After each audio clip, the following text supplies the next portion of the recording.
There's a version of yourself you've been running from your entire life. Not the version that makes mistakes or fails occasionally, but something deeper, something that lives beneath the floorboards of your carefully constructed identity. It's the part of you that feels envy when a friend succeeds, the cruelty that flashes through your mind in moments of frustration, the selfishness that whispers beneath your generosity, the cowardice that hides behind your reasonable caution. We spend extraordinary energy maintaining the fiction that these parts don't exist. We craft ourselves into coherent stories, editing out the scenes that don't fit our preferred narrative. I am kind, we tell ourselves. I am honest. I am good.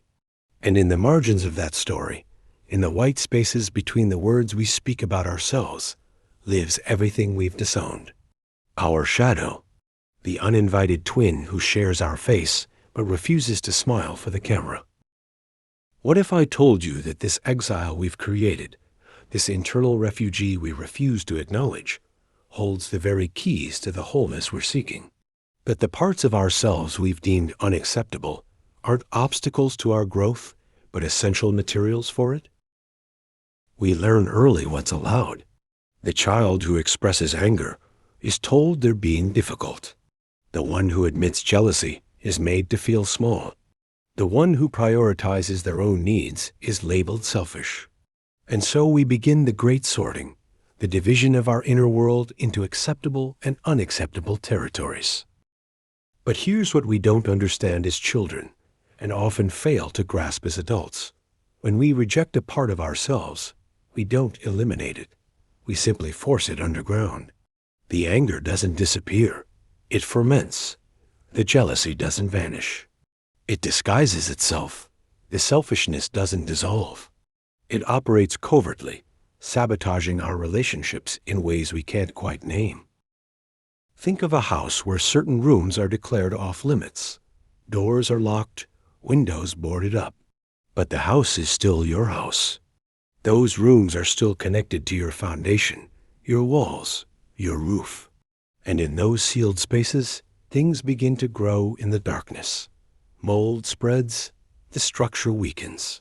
The rooms you do inhabit become smaller, more constrained, because so much of your energy goes toward maintaining the locks. This is the paradox of disownment. In trying to become good, we fragment ourselves. In attempting to be whole, we become divided. The very project of self-improvement becomes an exercise in self-amputation. But the shadow has a peculiar quality. It doesn't stay buried quietly. It finds ways to surface, and its favorite method is through other people. This is the strange alchemy of projection.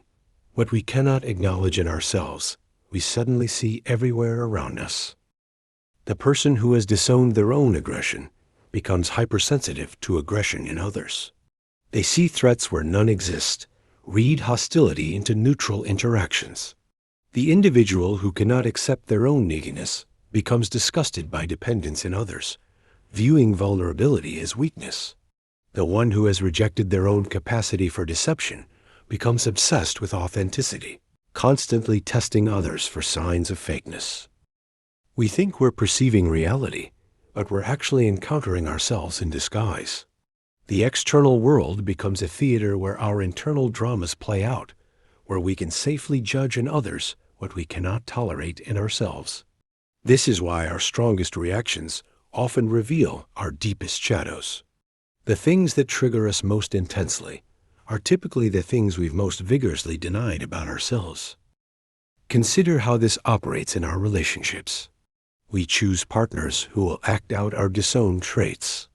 The perpetually responsible person falls for the spontaneous one, then resents them for being irresponsible. The overly rational person is drawn to emotional expressiveness and criticizes it as irrational. We're unconsciously seeking wholeness through another person, trying to experience through them what we won't allow in ourselves. But because it's disowned, we can only relate to it through conflict. This is the exhausting irony. We populate our lives with mirrors of our shadow, then spend our energy attacking the reflection. There's a particular trap that catches those of us who've made goodness our identity. We pride ourselves on being the kind person, the understanding one, the one who never gets angry or acts selfishly. And beneath this carefully maintained facade, something begins to rot. Repressed anger doesn't make us peaceful. It makes us passive-aggressive. Denied selfishness doesn't make us generous.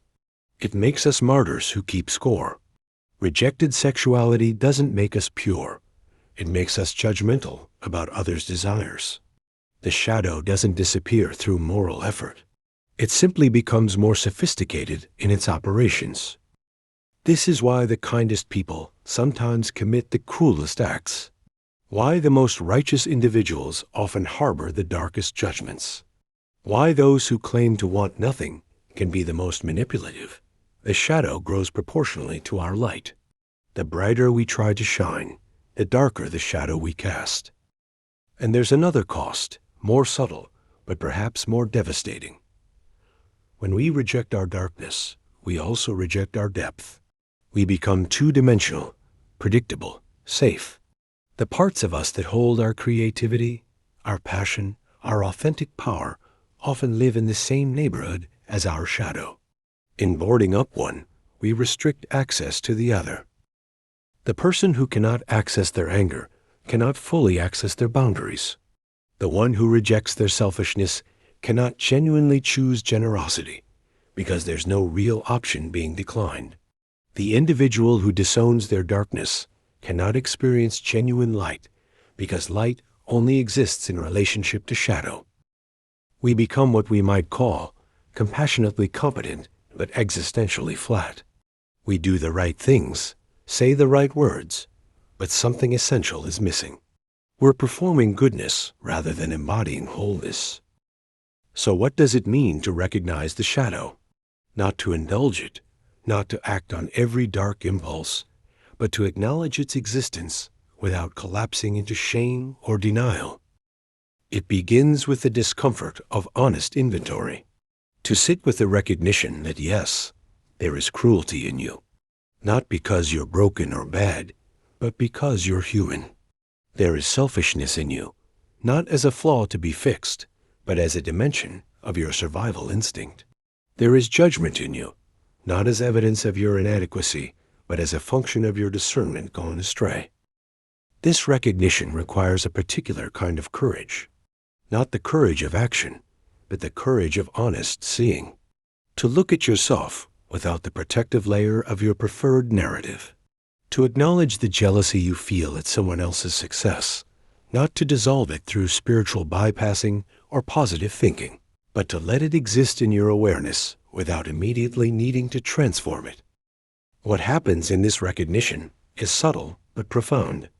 When we can say, I notice I'm feeling envious, rather than I'm not envious, I'm happy for them, something shifts. The shadow begins to lose its power, not through elimination, but through acknowledgement. What we can see, we can work with. What we deny controls us. This is not about wallowing in darkness or using self-awareness as an excuse for harmful behavior. It's about the difference between having difficult feelings and being those feelings. Between noticing there's anger here and I am an angry person. The recognition creates space, and in that space, choice becomes possible. The shadow, when acknowledged, begins to lose its compulsive quality. The anger we can admit to doesn't need to leak out sideways. The neediness we can recognize doesn't need to manipulate covertly. The shadow integrated is far less dangerous than the shadow denied. Integration isn't a single moment of insight. It's an ongoing practice of bringing the disowned parts into conversation with the whole. It's discovering that the same energy that fuels your rage can fuel your passion. That the selfishness you've rejected contains your capacity for self-preservation and boundary setting. That your judgment holds your discernment, your fear holds your wisdom about genuine danger. Think of it not as eliminating the shadow, but as recomposing your relationship with it. Like a musician learning to hear dissonance not as wrong notes, but as tension that creates beauty when resolved. The shadow qualities don't need to be destroyed. They need to be contextualized, understood, channeled. This is the work that cannot be rushed. You might have an insight today about your own envy, and tomorrow it will arise again, and you'll have to recognize it again. You might integrate your anger in one relationship and discover it operates differently in another context. The shadow is not a problem to be solved once and forgotten, but a dimension of yourself to be in ongoing relationship with. And here's what becomes possible through this work. You begin to feel more substantial, more real.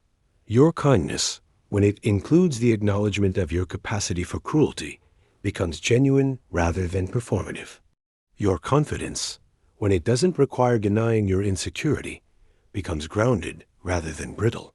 Your love, when it can coexist with your capacity for indifference, becomes authentic rather than obligatory. You become less judgmental of others because you're less at war with yourself. The traits that once triggered you become simply features of human complexity. You don't have to like them. You don't have to excuse them. But they no longer carry the charge of the disowned. This is the paradox. By accepting our darkness, we become genuinely lighter. Not through denial or transcendence, but through integration. Not by becoming good, but by becoming whole. We return now to that version of yourself you've been running from. Can you see it differently? Not as the enemy of your growth, but as its foundation? Not as evidence of your inadequacy, but as proof of your fullness. The shadow isn't a mistake in your design. It's not a glitch to be debugged or a stain to be removed. It's the necessary counterpoint to your light, the depth that gives your surface meaning, the darkness that makes your brightness visible.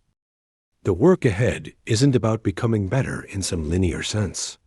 It's not about climbing toward enlightenment or achieving some purified state. It's about expanding your capacity to be with all of yourself, to hold contradiction, to acknowledge complexity, to stop fragmenting yourself in the service of an impossible ideal. This is the invitation, to stop exhausting yourself, maintaining the fiction of your goodness, to release the burden of being only one kind of person, to discover that the wholeness you've been seeking doesn't require eliminating parts of yourself, but recognizing them, dialoguing with them, integrating them into a more complete and honest picture. Your shadow has been waiting for this recognition your entire life. Not to take over, not to destroy what you've built, but to finally be included in the story you tell about who you are. And in that inclusion, in that brave act of complete self-acknowledgement, you might discover something unexpected, not the darkness you feared, but the freedom you've been seeking all along. The version of yourself you've been running from is the same version that holds your liberation. Can you stop running? Can you turn around and look? Can you begin the difficult, essential work of meeting your shadow, not with fear or shame, but with the curious compassion you'd extend to anyone seeking to finally come home? Thank you for taking this time to reflect with me. I hope you carry something from this conversation into your day, into your life. Be gentle with yourself. Until we meet again.